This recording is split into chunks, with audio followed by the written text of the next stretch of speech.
তো ভ্যানে চেপে আমরা চলে যাচ্ছি শপিং করার জন্য। আমরা এখন বসে আছি, কোথায় বসে আছি আমরা?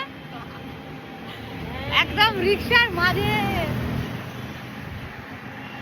ওই সময় একটা রিক্সা চলে আসলো, ভাবলাম একদম রিক্সায় বসে চলে যাই। অনেক অটো টোটো হয়, ভ্যান রিক্সা, দারুণ মজা, দারুণটা ভ্যানটা দারুণ কন্ডিশনেও।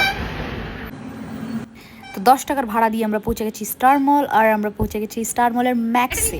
হ্যাঁ এটা নাও, এটা নাও। ভালো লাগছে এটা, দেখো এটা হাতে আছে, হ্যাঁ তোমার সাইজটা দেখে নাও, সাইজটা এস আছে, এস। আর ট্রায়াল দিলাম না, না, তাহলে এটা নিলাম। এটা নাও। আমি তো ব্ল্যাক দেখলেই কিনে নি, দেখো না। হ্যাঁ এই না, আমি সেট চাই, সেটা দেখো না। ফিটিংসটা ওর ভালো হয়েছে। ও দিদি দিদি আসো। তো আমাদের কেনাকাটা হয়ে গেছে, এখন আমরা যাচ্ছি একটু ফুড কোর্টে।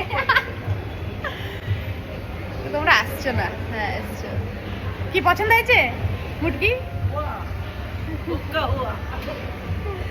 জানি না এখন বন্ধ হয়ে গেছে কিনা, অনেক লেট করে যাচ্ছি আমরা। মানে এখন কয়টা বাজে? হ্যাঁ 9:45 বাজে।